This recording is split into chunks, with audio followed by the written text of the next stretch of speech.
2007년도에였나요?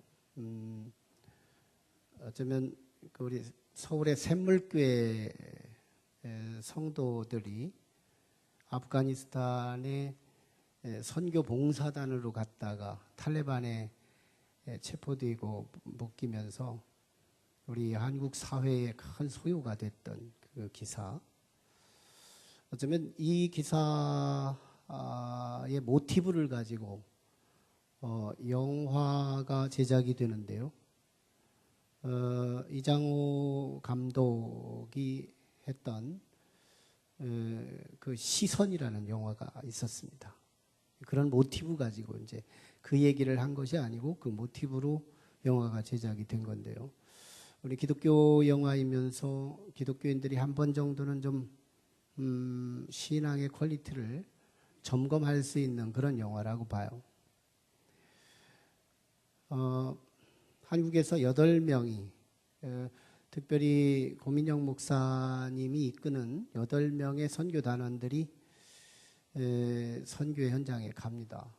갔더니 조요한 선교사가 맞이하면서 조요한 선교사는 이미 직업인이 됐어요.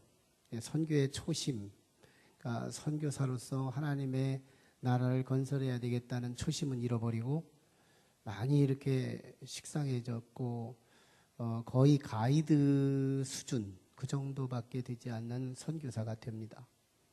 한 번은 그 이슬람 그 군사들에게 붙잡혀가지고 한 번은 알라신을 섬기라 해가지고 알라신을 섬기겠다고 거짓말 배교를 했다가 살아난 적도 있었고요.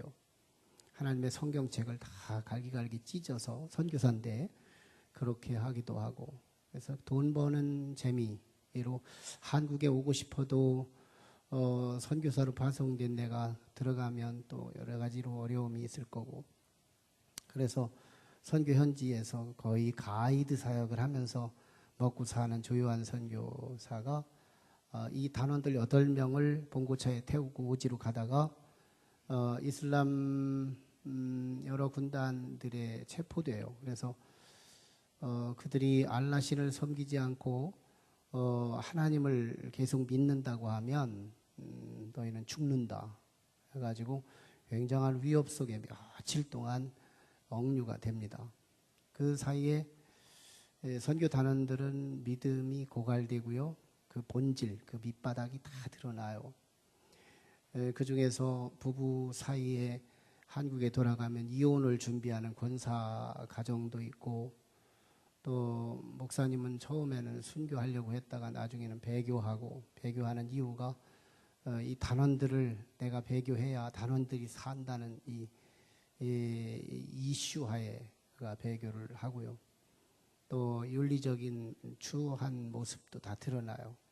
조금만 고난이 막 계속 연일 계속되다 보니까 그들의 선교를 하러 가겠다는 이 초심은 다 무너지고 인간적인 쓴뿌리들이 다 노출됩니다. 그런데 참 아이러니하게도 조요한 선교사는 거기서 거꾸로 매달려서 피를 흘리며 순교를 해요. 그리고 고 목사님, 한국에서 7명을 데리고서 선교 현장에 데리고 갔던 고 목사님은 배교를 합니다. 이 배교는 성경책을 찢고 하나님을 믿지 않으며 바알신을 섬기겠다, 이런 결심에서 나온 건데요. 결국은 목사님은 혼자 살겠다는 말이 아니고 내가 이 배교를 해야 내 단원들 7명을 살리겠다는 이런 각도에서 배교를 합니다.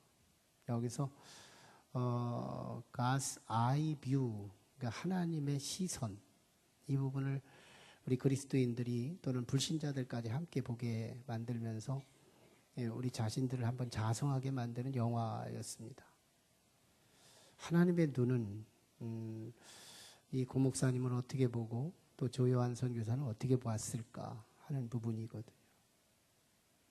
또 거기에 같이 선교하러 갔던 초심을 잃어버렸던 권사들 또 장로님들 이런 분들은 어떻게 봤을까? 하나님의 눈은 어떤 눈으로 보실까 하는 부분이옵니다. 어쩌면 오늘 본문이 하나님의 눈을 찾지 못하면 오늘 본문은 표리하기가 쉬운 말씀인데요. 앞으로도 물론 오늘 본장 전체도 그럴 것인데요. 어쩌면 지난 시간에 나눴던 말씀이 엘리사의 사역 가운데 이스라엘 연합군에게 함께 하심으로 기적적으로 모압 전쟁을 치르게 돼서 모압을 대승을 이끌어갔던 내용, 소위 공적인 사역이 지난 주에 나누었던 3장의 기사입니다. 공적 사역. 오늘 본문은 본장, 다시 말하면 4장, 열왕기하 4장 전체는 엘리사의 사적 사역 5가지 이적을 연재하고 있어요. 5가지 사적 사역의 연재.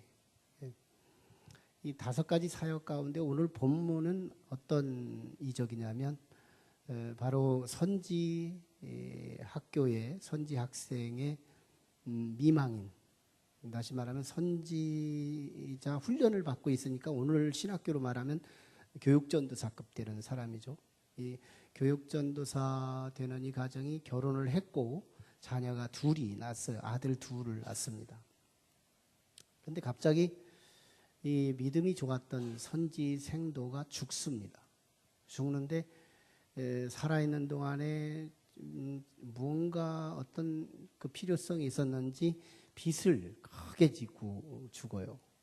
그러니 선지 생도의 아내였던 그 미망이는 졸지에 믿음 좋은 남편 잃어버리고 자기의 2 아들 남았는데 이 2 아들마저 이 채권자가 와서 빚을 못 갚을 바에야 당신 2 아들을 우리 집으로 노예로 팔으라, 노예로 내놔라, 이런 압박을 받게 된 거예요.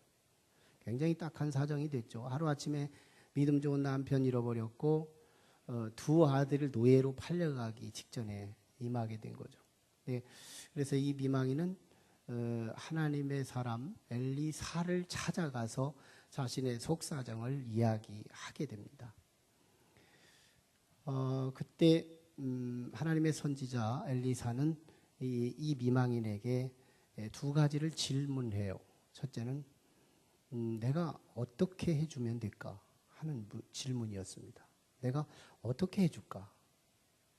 이 부분은 굉장히 우리 기독교 신앙을 가지면서 또 예배의 어떤 드리는 어떤 초점에 있어서도 우리가 하나님 안에서 무언가를 해결받고 싶을 때 두루뭉술하면 안 된다는 거예요. 우리의 신앙은 초점이 필요하다는 겁니다. 내가 기도를 하더라도 초점 있는 기도, 이런 게 필요하다는 거예요. 예수님께서 소경 맹인에게 다가가셔서 어쩌면 너무나 자명한 반응 아닐까요? 근데 예수님은 너무나 자명한 상황 속에서 그에게 질문할 때 내가 뭐 해줄까? 이렇게 질문을 던져요. 그러자 이 소경이 나는 눈뜨기를 원하나이다 해가지고 눈을 뜬 거거든요. 뻔히 아는 질문을 하는 이유가 뭐예요? 주님은 초점을 가지고 와라, 이거거든요. 우리가 신앙생활 할 때 이 초점이 없으면 이루어져도요, 그게 하나님의 은혜로 이루어졌는지를 초점을 잃기 때문에 영광의 초점도 없어지거든요. 우리 신앙생활 하면서 이 초점이 분명하다는 거예요. 내가 응답이 없으면 없고 있으면 있는 건데 이 초점이 분명하면 영광의 초점도 선명해져서 하나님께서 그 영광을 취하는, 하나님의 말씀 하나만 듣고 은밀한 어떤 역사의 한켠에 가서 자기의 말씀을 실천하는 삶의 모습을 말하는 거죠. 꾸준히 말씀을 따라 붙는 거예요. 너무너무 이 말씀을 계속 실천하는 거예요. 2 아들을 엄마가 받은 그 말씀을 아들에게 시키고 그 아들이 그 말씀을 따라서 또 엄마는 거기에 기름을 계속 부을 때 놀라운 표적과 이적이 나타나요. 뭘까요? 순종의 믿음이에요. 이 여인에게 놀라운 순종의 믿음을 본 거죠. 결국 이제 기적이 일어나자 선지자에게 사실 보고를 합니다. 그랬더니 이거 갖다 팔아서 네 빚 다 갚고 남는 것 가지고 생활비로 써라. 놀라운 반전이 일어난 거죠. 반전이 일어났어요. 이게 하나님의 역사예요. 이게 하나님의 역사. 하나님의 역사는 우리 현장에도 있습니다. 누구에게 흘러갈 거냐가 중요한 거죠. 근데 오늘 이 이야기 속에서 우리가 좀 몇 가지 체크를 좀 해야 될 것 중에 하나는 하나님의 눈, 하나님의 이 비유어는 하나님의 시선은 과연 오늘 본문에 나타난 인물들 가운데 누구에게 시선을 주고 있을까 하는 부분입니다. 아마 이 시선을 찾으면 앞으로 5개의 이적 기사에 대해서 꿰미처럼 이제 해석하는 기준이 잣대가 될 텐데요. 이 많은 경우에는 엘리사의 이 사역과 엘리사의 능력 그리고 엘리사의 이 이적 여기에 포커스를 두고 이 말씀을 자꾸 조명하려고 그래요. 근데 잘 보면 이건 하나님의 시선을 잘 잃어버린 것이 돼요. 어쩌면 엘리사의 능력과 엘리사의 이적 기사를 포커스로 두려고 했다면 이미 열왕기하 2장에서 엘리야가 승천할 때 엘리사는 승계 사건이 일어날 때 그때 성령이 임하거든요. 그때 능력이 임한 거예요. 이때 그 능력 하나면 입증됩니다. 그리고 그 뒤에 요단강이 갈라지죠. 능력 행사, 능력이 나타났어요. 그 다음에 여리고 물이 고쳐졌어요. 능력 이행. 그리고 모압 전쟁에서 이스라엘 연합군의 놀라운 기적을 통해서 승리했어요. 능력 3번, 3번 증명했으면 능력 있는 거 맞죠. 능력을 증명하려고만 맘먹었다면 이 벌써 2장, 3장에서 다 끝난 겁니다. 물론 엘리사의 사역에 엘리사 전반 사역에 나타난 하나님의 임재 사건은 지금 분명한 것이 그 흐름은 틀리지는 않아요. 그러나 굳이 엘리사의 능력과 이적 기사만 초점을 두려고 했다면 오늘 본문은 그렇게 충분 조건을 채우지 못해요. 근데 오늘 진짜 본문 어쩌면 아합 왕 시대에 하나님을 믿는 자가 없다. 엘리야가 한번 절규하면서 이런 기도를 드리죠. 하나님, 나는 열심히 특심인데요. 왜 하나님 믿는 사람은 나 하나밖에 없는 거예요? 그때 열왕기상 19장 18절에서 하나님께서 이렇게 대답하십니다. 이스라엘 백성 중에서 바알에게 무릎을 꿇지 아니하고 다 바알에게 입술을 맞추지 않은 사람이 7,000명이나 된다. 엘리야에게 절규하며 왜 하나님 믿는 사람이 이렇게 싹 없어지고 나 하나만 남았냐고 착각한 이 탄식의 기도를 하나님께 드리자. 하나님이 응답해 주신 내용이 야, 너 혼자인 줄 알아? 착각이야. 내가 내 사람들 7,000명을 이 땅에 남겨뒀거든. 그리고 나서 그 메시지 계시 사건 이후에 정말 이 땅에 너무너무 칠흑같이 어두운 영적 시대에 믿음으로 영적으로 반짝반짝 빛나는 믿음의 사람들을 지금까지 계속 사르밧 과부로 시작해서 계속해서 믿음의 사람들을 톡톡 역사 속에 튀쳐나오게 만들었던 기사가 오늘 그 백에 흐르는 오늘 본문의 기사거든요. 그러니까 우리는 오늘 그런 의미에서 엘리사가 포커스가 아니고 오늘 본문의 진짜 주인공 하나님의 영웅 히어로로 소개될 인물은 우리 선지 생도의 미망인이라는 겁니다. 도대체 미망인의 신앙은 어떤 신앙이었길래 이렇게 참 역사 속에 위대한 인물로 하나님께서 자랑둥이로 소개하고 있느냐는 거예요. 첫 번째입니다. 이 미망인의 신앙은 하나님의 엄청난 처분 앞에서 원망하지 않았다는 거예요. 이게 신앙의 기초예요. 우리는 일비해. 조그마한 거 하나 때문에 기뻐하고 조그마한 거 하나 때문에 슬퍼하고 일비하는 신앙을 가져요. 근데 우리 신앙의 가장 밑바닥이 뭐냐는 가장 하드웨어, 가장 밑바닥, 가장 축복을 담아낼 수 있는 가장 밑땅과도 같은 이런 축복이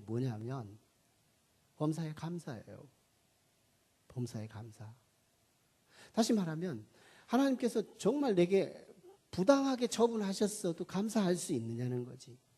이거 참 나도 자신 없는 얘기지만요. 사실 이 가정을 한번 뜯어봐요. 이 선지생도의 미망에는 남편이 믿음이 좋았다고 1절 중반에 쓰고 있어요. 여호와를 경외했다고. 근데 그걸요, 얼마나 신앙이 좋았으면 지금 갓 선지자가 데뷔한 지 얼마 안 되는 이 엘리사 선지자가 그 소문을 듣고 있는 거예요. 선지자께서도 아시는 바처럼 내 남편은 하나님을 경외하는 사람이었다는 거예요. 이걸 다시 한번 뒤집어 봐요. 정말 하나님을 경외하며 믿음이 탁월하고 믿음이 그렇게 좋았는데 왜 졸도하냐는 거예요. 왜 죽었느냐는 거예요. 이 여인 미망인의 입장에서 보면 믿음 좋은 남편 만나가지고 한번 하나님의 축복을 한번 옆에서 누릴 수도 있었는데 믿음 좋은 남편이 왜 하루아침에 죽어 없어지느냐는 거예요. 그냥 죽음이 아니라 그에게는 왜 어마어마한 빚을 지어서 아들 둘이나 노예로 팔려갈 정도의 부담의 빚 채무를 지고 가느냐는 거예요. 그리고 두 아들을 하루아침에 잃어버려야 할 절대절명의 위기 속에 던져진 거예요.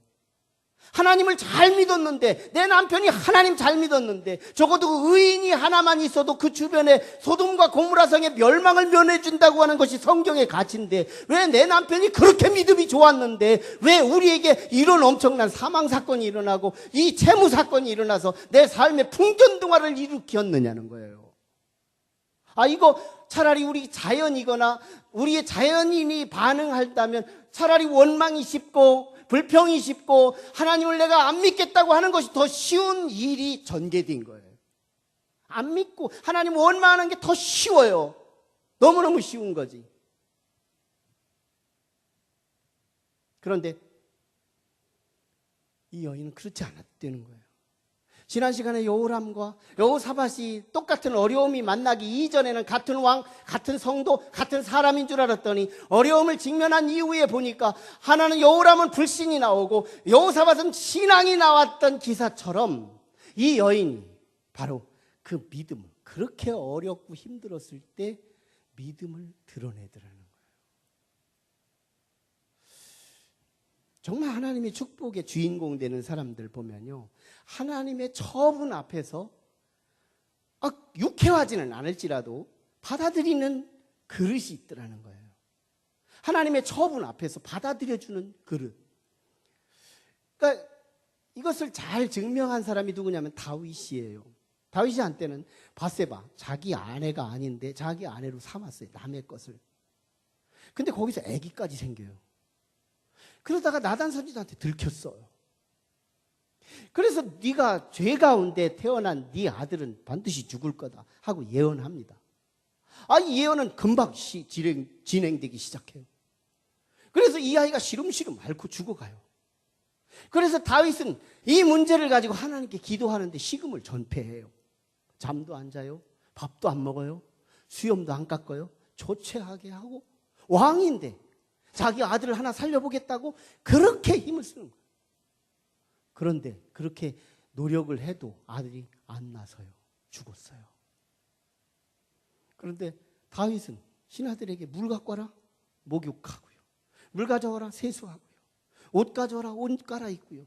밥 가져와라, 밥을 먹어가며 조금 전까지 초췌하고 정신을 잃어버리던 그 다윗이요, 하나님이 처분하신 사건 앞에서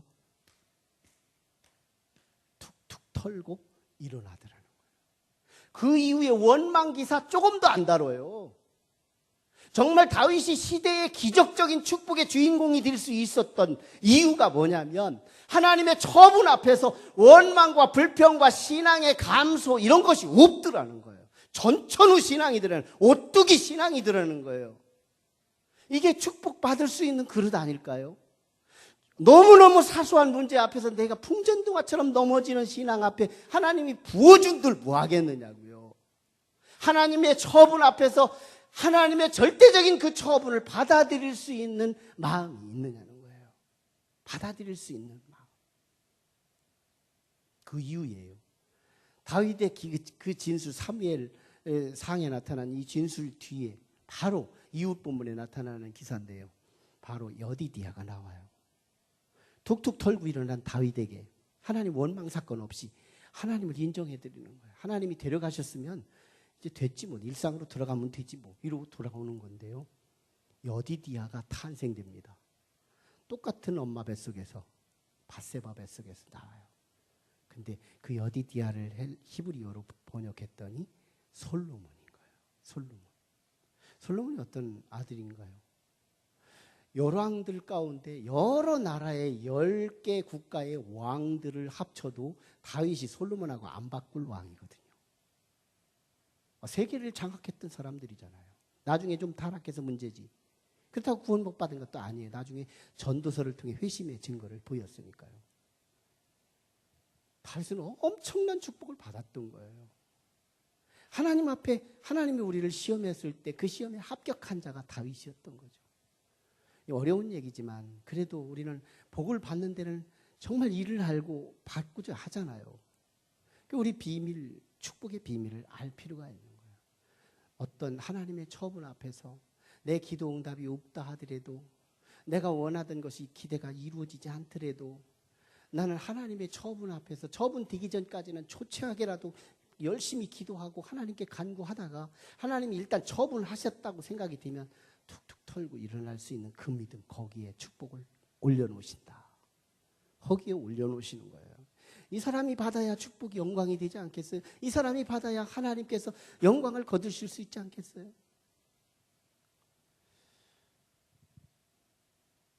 그래서 오늘 이 하나님의 이 축복을 받는 이 여인이 원망하지 않았다는 것, 그리고 그 위치에서 자신이 너무너무 힘들게 하는 문제를 가지고 엘리사 선지자에게 가서 호소하죠. 이건요, 엘리사 선지자는 지금 이 시대에 우리는 예수 그리스도를 의미하는 거예요. 예수님이 오시기 이전이니까. 그리고 엘리야나 엘리사, 그리고 이사야나 예레미야나 느헤미야나 이런 선지자들은 다 누구를 예표하는 거냐면 예수 그리스도를 예표하고 있거든요. 예수 그리스도를 손가락질로 가리키는 거예요. 장차 나보다 훨씬 탁월한 분이 앞으로 역사에 예수 그리스도가 메시아로, 하나님의 메시아로 올 거라고 지금 사역하는 것이 선지자들의 사역의 전말이죠. 그럴 때 지금 그 시대에 그리스도는 누구냐면 엘리사였던 거예요. 그러니까 이 선지 생도의 미망인은 예수님에게, 자신에게 크고 작은 문제를 가지고 예수님에게 찾아가서 기도하고 주님 앞에 다 자기 사정을 얘기했다는 얘기거든요.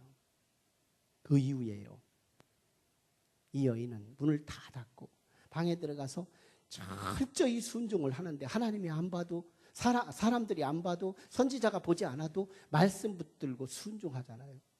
한마디로 이 여인의 신앙은 원망 없는 신앙, 기도하는 신앙, 순종하는 신앙. 역사 배경을 한번 훑어봐요. 지금이 어느 시대냐면 오므리 왕조 시대예요.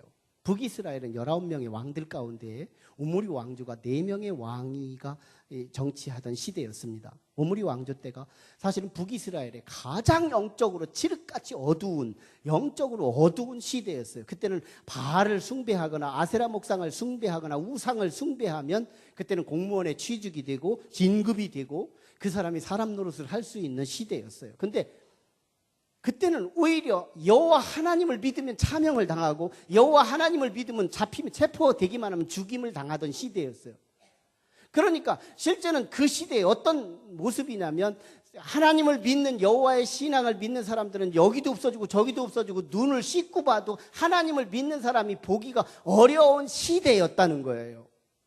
그래서 그 시대의 구설수는 무슨 말들이 오갈 수 있느냐면, 유대교는 이제 망했다, 유대교는 이제 망했다, 이제는 오히려 바알신만 숭하고 이제는 이방신들만 숭하고 황송아지 신앙만 살아있다, 이러고서 우리의 입술들이 부정적인 언어가 서로 소통되던 시대였어요. 그때 우리는 이렇게 생각해요. 하나님이 하나님의 나라를 일구지 못하는구나. 하나님께서 당신의 나라를 스스로 사람들의 권세 앞에서 초토화되고 있는 거구나. 이런 시대적 상황에서 하나님은 절대 군주가 하나님의 나라를 훼손한다고 없어질 줄 아니? 숨겨놨던 당신의 의인, 7천 명 중에 VIP 되는 인물들을 하나씩 하나씩 끄집어서 역사 속에 반짝거리게 내놓는 인물들, 그게 바로 선지 생도의 미망인이었던 거예요. 오늘 본문의 주인공이 그 하나님의 자랑이었던 거예요. 은근히 자랑하는 거예요. 하나님께서 역사 속에 내놓고 니들 유대인은 망했다고 부정적인 입술로 지금 하나님은 다 망했다고 생각하고 있을 그때에 하나님은 당신의 숨겨놓은 일꾼들을 정말 빛이 다 사라져 있을 때 반짝반짝 빛나는 믿음의 한 사람을 끄집어내서 이런 믿음을 가진 사람이 역사에 숨어 있다 드러내주고 있는 사건 중에 하나가 오늘 본문이라는 거예요. 하나님이 어떤 분인지 아세요? 욥기 1장 8절에 보면 하나님께서 천상회의를 하는데요, 거기 천사들이 모이고 그리고 거기에 사탄도 모였어요. 사탄은 지각합니다.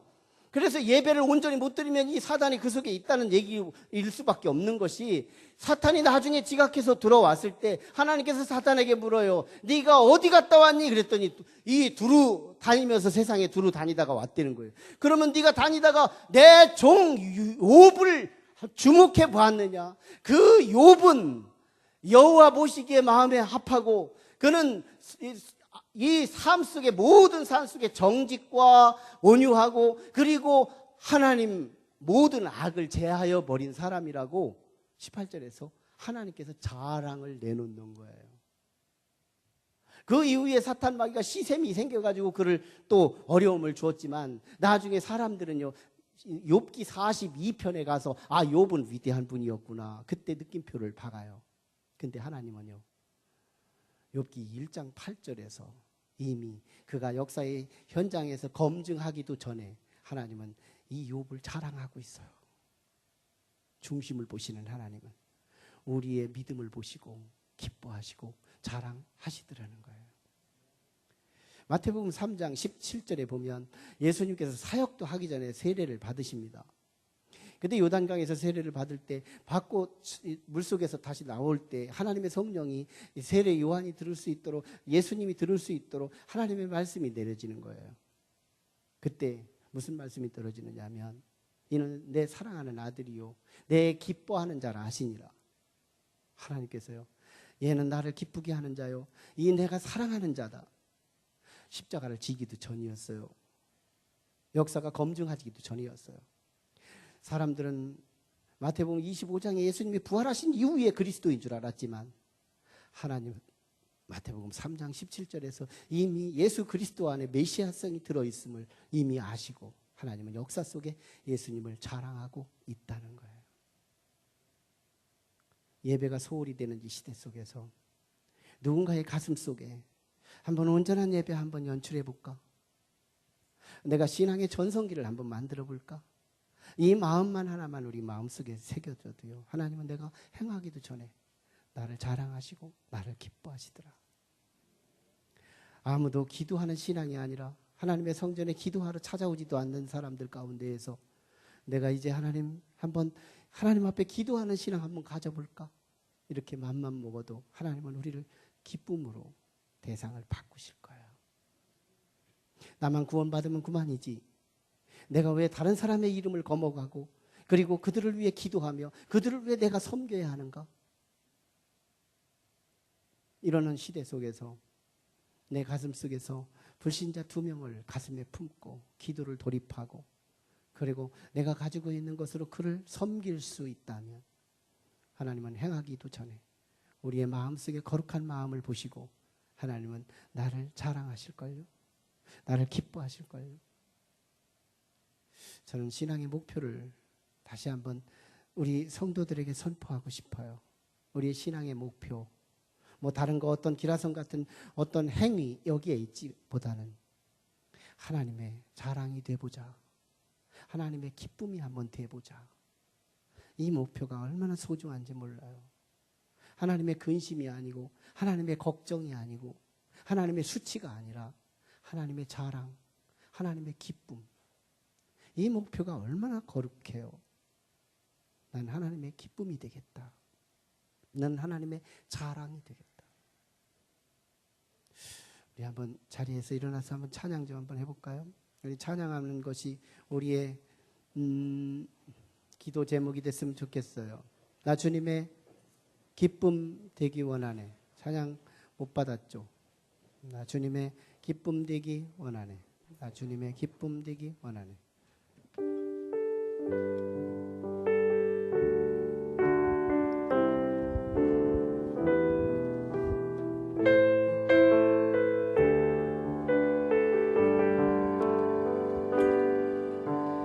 나 주님의 기쁨 되기 원하네. 아멘. 나 힘을 새롭게 하소서. 새 부대가 되게 하여 주사. 주님의 빛 비추게 하소서. 내가 원하는 한 가지 주님의 기쁨이 되는 것. 내가 원하는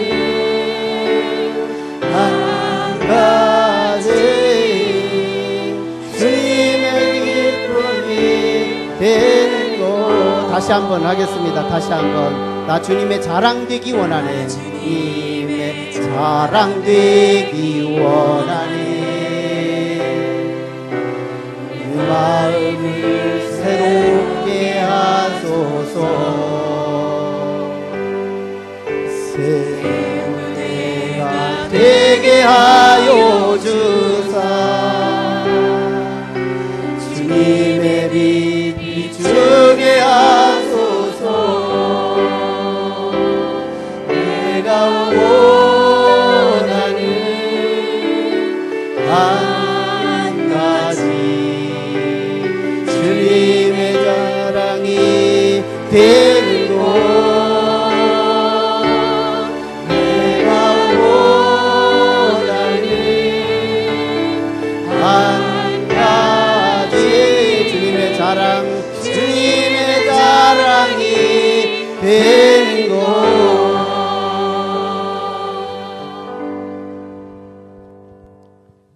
지금은 하나님의 은혜와 예수 그리스도의 크신 사랑과 성령님의 감동 감화 역사 충만하심이 오늘 하나님의 말씀을 통하여 은혜 받고 미명왕과 같은 믿음으로 출발하는 모든 성도들 발걸음 위에 머리 위에 영원토록 함께 하시기를 간절히 축원하옵나이다.